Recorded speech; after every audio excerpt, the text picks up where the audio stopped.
Legend Seekers Network. Follow me, I'll lead the way. Soon you'll see it's good to stray. Don't look down, search high and low. Deep in footprints, truth unfolds. Follow me into the woods, uncover the misunderstood. Soon you'll see the truth unfold, reveal the secrets never told.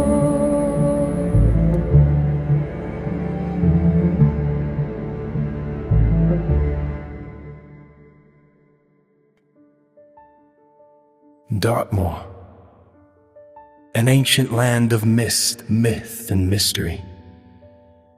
For centuries, these wild moors have whispered tales of strange creatures lurking beyond the tree line. Shadowy figures, heavy footsteps, and encounters that leave even the strongest minds shaken. After receiving multiple reports from local residents, farmers, hikers, and lifelong Dartmoor locals, the legend seekers return with one question burning brighter than ever. Is Bigfoot walking these moors? What began as a search for answers quickly took a chilling turn.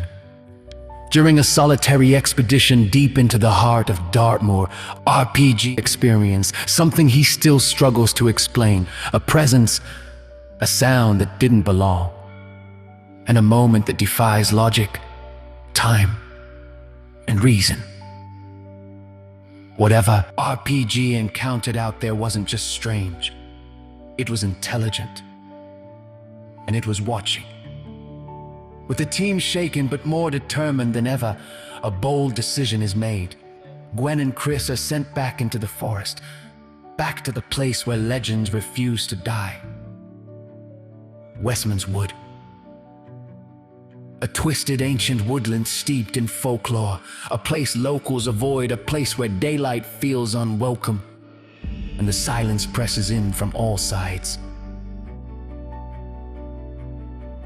On their way to Wishman's Wood, Chris and Gwen catch up with Ian and Hella to discuss a possible Bigfoot encounter on Dartmoor. Talking to Ian and Hella, and they run a paranormal group. They're out on a disused railway line with a tunnel system, and then they're looking for paranormal activity. But then, out of the blue, they appear to have a Bigfoot type creature sighting at the end of the tunnel that has a white line painted down the side, 7 foot off the ground, which was at the same level as the creature's eyes. And they describe a humanoid character stood there at the end of the tunnel, illuminated by the moon behind. Yeah, well, I'm looking at this bit here because, do you remember on that investigation we did down here with Cliff and that? Whoever was peeking up the corner was like the same sort of height, the eyes are the same sort of height, or the head was like that sign. So, I mean, that's 7 foot. Oh yeah. That's 7 foot. When they moved on beyond that, they could see something tracking them from the ridge up above them. And these guys are out looking for ghosts and going into all sorts of scary situations without any real issues. But this put the wind up. I was a bit skeptical about the possibility of Bigfoot being here, as there's not a lot of places for him to hide. But Ian's story really intrigued me, and with all of the high strangeness that's around here, I felt it was worth investigating because it's truly a possibility. I'll tell you what, I've got such butterflies at the moment. Yeah, honestly. So we actually walked down from Clearbrook, which is the nearest village, down to the tunnel, which is about a 30-minute walk downhill. So obviously uphill back is murder. And we got down and we decided that we would split into twos to go through the tunnel to see if we could sense anything, which nobody really did. So afterwards we were all gathered at the end of the tunnel, and then we split the group into two, so 2 groups of 6. One group, which was my group, would investigate the old platform, which is about 400 yards down from the tunnel, and the other group would investigate the tunnel. So we walked down, and as we were walking down, on the right hand side you've got a very steep slope going up, and on the other side a very steep slope going down. So we realised, or I realised, that somebody was tracking us on the top, on the ridge. So walking down towards the disused platform, which for us was important and interesting because there were cases of apparent suicides there. So for a paranormal investigator, that's quite good to investigate, to see if we can pick up any EVPs or anything on SLS cameras. And we'd started to walk down here, and shortly after here, actually, it's not far back from here, we noticed that the top of the bank, we thought somebody or something was tracking us. They were matching our pace. When we stopped, they stopped, which was unusual because above that fence up there is a field. So they were obviously in the woods. One of the guys who was in the group, he is a spiritual medium, and he had picked up on something that was up there, which is an interesting fact. I caught what looked like the outline of a shoulder stood on the walkway, which used to be the old train tracks, and they've tarmacked it. Now, the platform is probably about 2.5 to 3 foot above the ground. Yeah, this is the place. Didn't realise at the time how much it did affect me afterwards.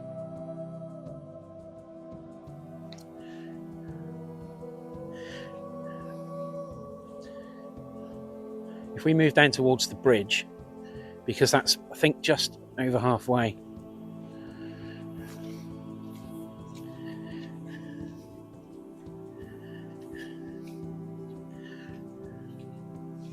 Whatever it was must have been 8 foot plus. And I said to John, I said, look, can you see that? There's somebody stood there. And he's, yeah, I can see it. He was shaking, and he was visibly shaken. You could see, and it started to rock. It was almost like it was rocking.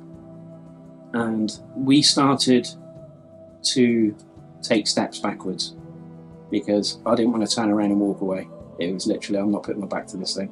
And it was then at that moment that it almost seemed to rush us, like a bluff charge. And then it seemed to charge towards us, but silently. There was no noise. And it veered off at probably about 20 yards away from us. It veered off. It was almost like, but it didn't veer off as though it ran up. It's almost like it went up. The hunt for Dartmoor's Bigfoot leads them deeper than ever before into the heart of the unknown. But this time, the team isn't alone. They are joined by Jet Jackson, a young but dedicated Bigfoot researcher who has spent years studying sightings, behavior patterns, and witness accounts tied directly to Dartmoor's most remote locations. Guided by Jet's research and first-hand knowledge of the area, the team head to the very places where locals claim the encounters occurred. Narrow paths, open moorland, and deep woodland where something unseen appears to move just out of sight.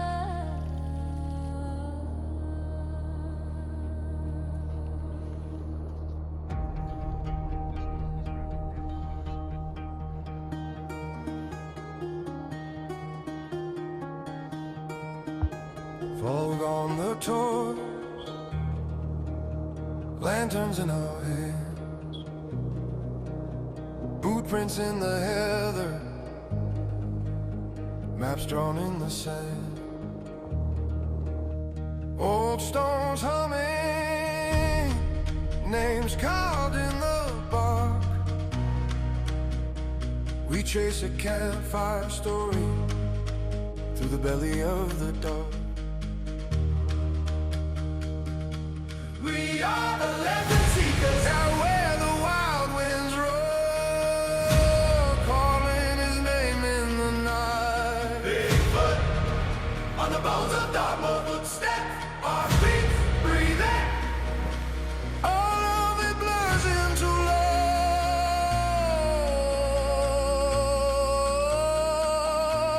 We are the legend seekers.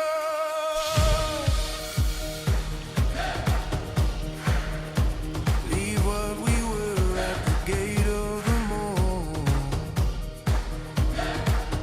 Oh, Ryan. Yeah. No, I'm in.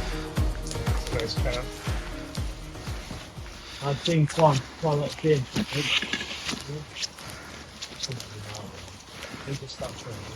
Dead silent, mate. Dead silent.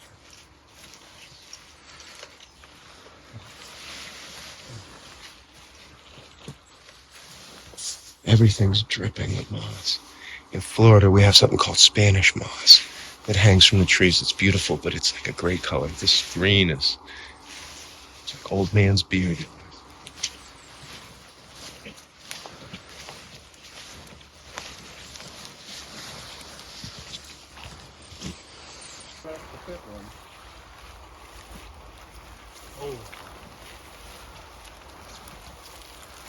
What do you think of this, Jeff?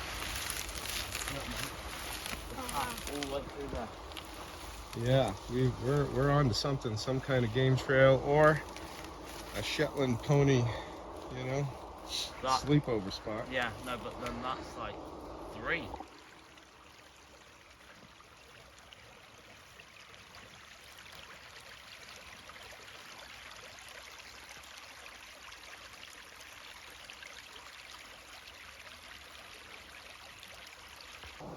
Yeah, it looks like 4 bucks, doesn't it?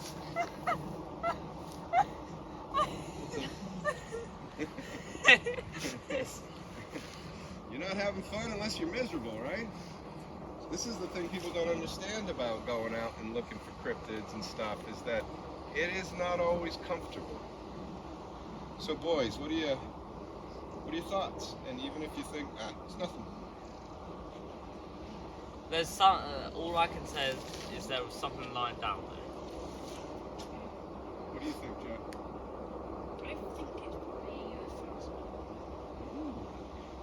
Now, you know what people say, Bigfoots could possibly be extraterrestrial, or at least come in and out with UFOs, because a lot of people see strange lights, and then what do they see after that? Boom. Bigfoot. And I guess it depends on who you talk to. You talk to a...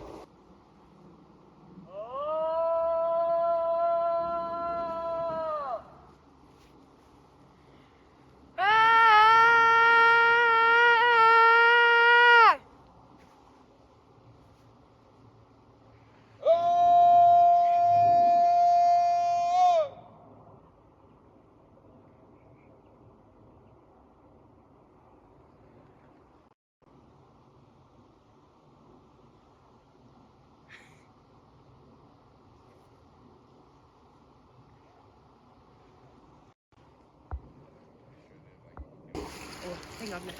Interesting fact, there's no path into this.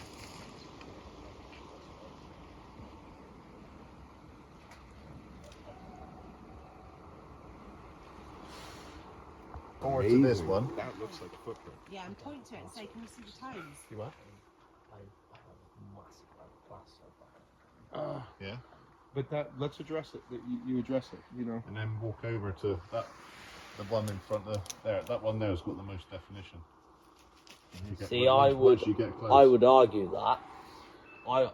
would argue that one has more definition. So Get down and from like I say, if you get up close and personal with it, you'll see what I mean. Looks fresh and new. Yeah.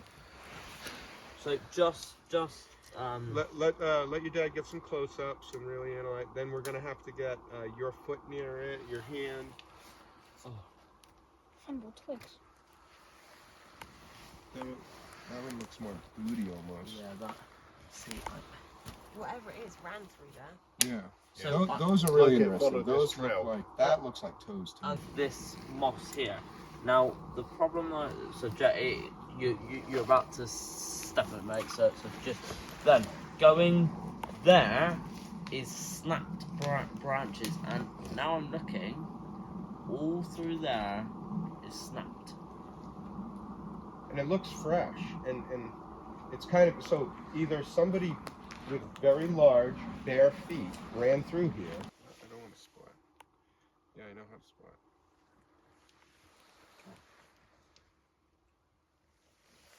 It's almost like, Ryan, that it's kind of stepped down, like the back foot is still up in the air. Mm-hmm. So I am using an app called Scaniverse, which for anybody squatching or going out looking for anything, it allows you to do a 3D image of the print, and then you can look at it, and we can later on take it to Meldrum or Cliff and see what they think, and see if what we captured is in fact toes and a bare foot, or it's a boot, or it's just, you know, it just looks really good and it's just a natural thing. Hold on. So you have to hit it from every angle, you have to go around, you really want a solid 3D image of it so you can explore it. I would recommend it for anyone getting out and squatching, because like most apps, it is free, but you can pay for more. Okay, so let's see if I got it. So now it's processing the scan. Now I'll be honest, I've only used this one other time. It's just something, you know, you have, but I don't find a lot of tracks, and I did not expect to find tracks over here. It's training the spot. So see, it's processing it. It's processing the scan, and it may not be. I may have to scan it again. The light's a little low in here, but that's kind of what it looks like. And then okay, so I did it. This is a Scaniverse, and as you can see, it creates this 3D image. And look at us; those are the toes right there that we're coming up on, and I can spin it, and you can see what clearly looks like a nice wide foot, complete with toe indentations. There was somebody barefoot running down the side of this wall. And it is, what's the temperature? It's cold, 40 degrees or maybe less, because that storm came through, and you can, that's a foot, right? Like, that's a foot.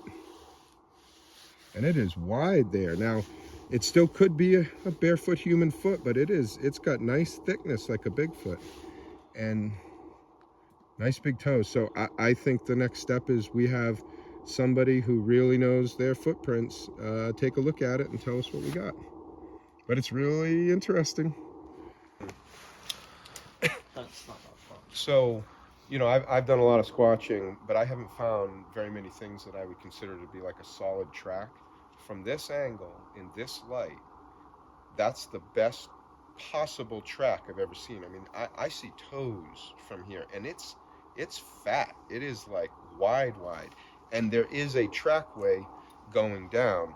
So unless there is a large, very large-footed camper in here running around naked, something that I would do, then that is very curious. It's just really curious. I wish we had brought the plaster. I wish we could direct dial to Cliff, you know what I mean, and be like, let's go live and just show you this. What do you think?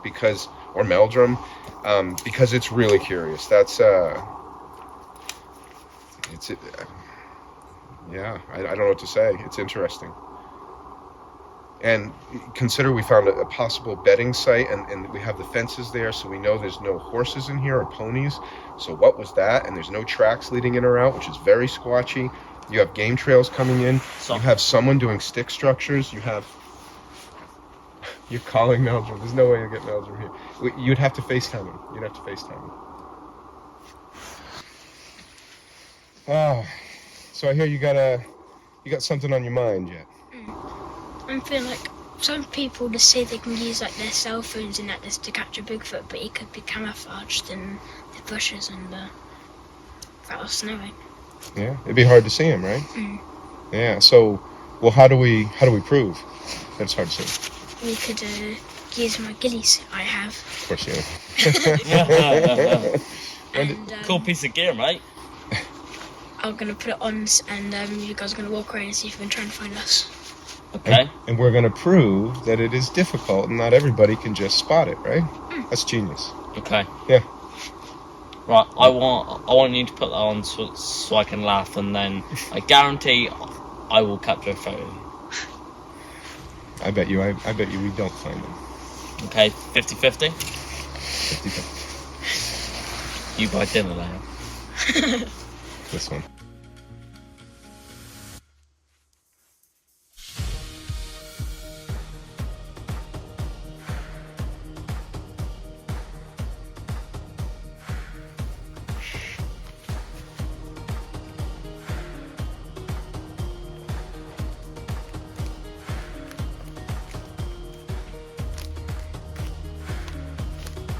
All right, we're gonna get you, Jet.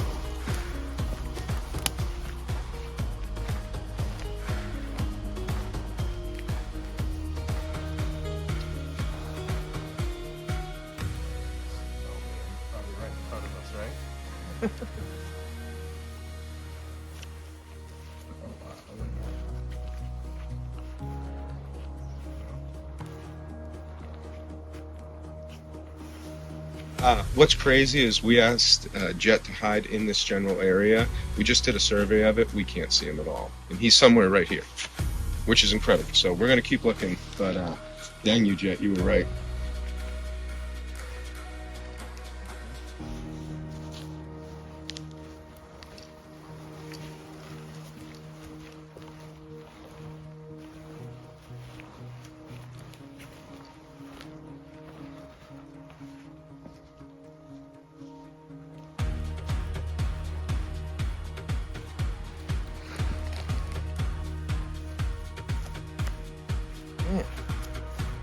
He didn't climb up a tree, did he? Oh, wait. Ah! There you are. No way. We walked right by him. Right past them.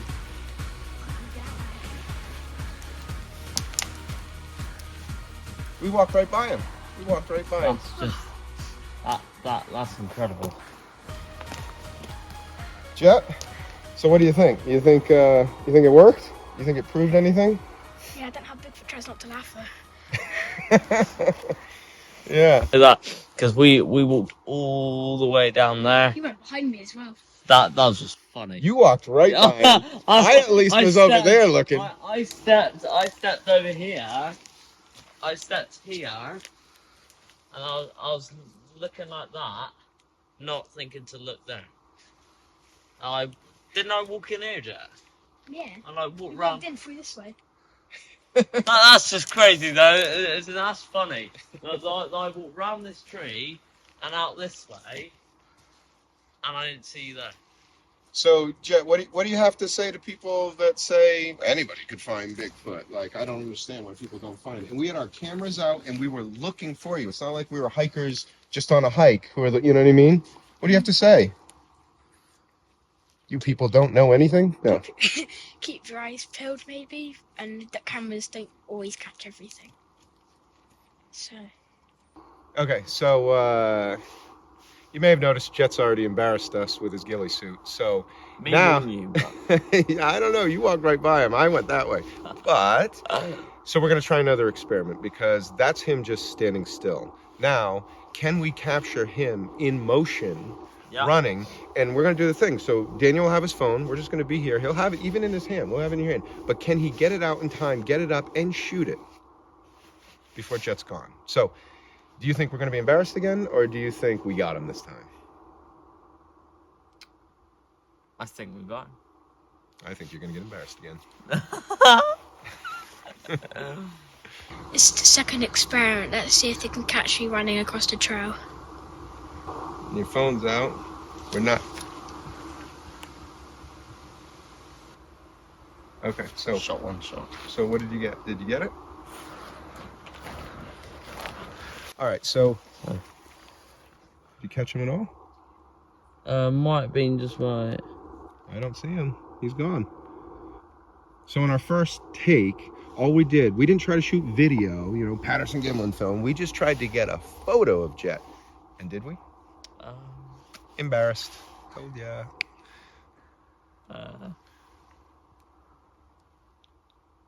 He's not in there. Yes, he is. He's not in there. I don't see it. Well, then again, you're asking the two of us. I couldn't see him when he was right in front of us. But Jet, we're gonna do it again, bud. You beat us the first time, but we're gonna get you. Okay. Let's see what kind of a quick draw McGraw he is. All right, so we're on the trail. We're talking. Yes. Yes. What's that, is it? Yes. No, one more time. I got that stuck in my pocket. Well, yeah, but that's it, right? So it gets stuck in your pocket. Look at you. What? So that means, what does it prove, right? You have to have your phone out, camera on, knowing it's going to happen. Who's doing that? And a real Bigfoot, let's talk about a real Bigfoot. Is a real Bigfoot going to do that right in front of you? No. It is literally going to be like Jet originally wanted to do it, which was farther in the woods, even harder to see. Yeah. So crazy. We got to talk with Jet about this. I think Jet is completely right, and that the reason nobody can see him is because it is almost impossible, even with today's technology. Yeah. Yeah, but that it's. Listen. Okay, amazing. How you doing? You sweating? Yeah. At least one of us is warm out here. Yeah, we're cold. Jet, did he beat us or did we beat him? No, we won. We always win. You won, but you completely got him. It's okay. You can admit defeat. You go ahead and admit defeat. No, I don't mind him admitting defeat to you. I'm fine. Not. Now listen, Jet, you're not allowed to take any of the forest with you, and I see you've been collecting sticks all over your ghillie suit. That was awesome. It was great to see him fail. It was great to see him succeed. And it was awesome to see that you're right, man. It's hard to find Bigfoot. And I think if more people did experiments like yours, they would understand that this isn't something that you just do easily, And now. Okay. All right. Thank you. How's Chris? Yeah. Do you remember we gave him that code word? If he saw something or had an experience. Yeah. We got to go. Cut the camera and set. We got to go. It's a wrap.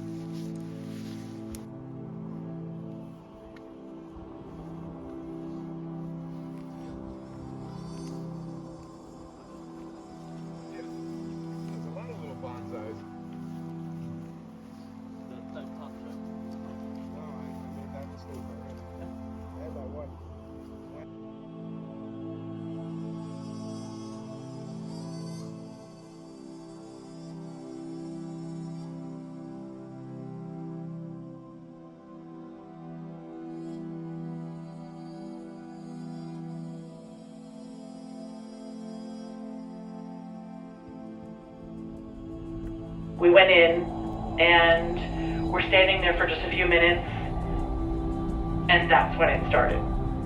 So the two of us are walking along the trail deep in the forest, a long way away from everybody else, and we're looking for something. We're hoping that there'll be something we can catch with the thermal, and boom, all of a sudden we're surrounded by this enormous heat signature.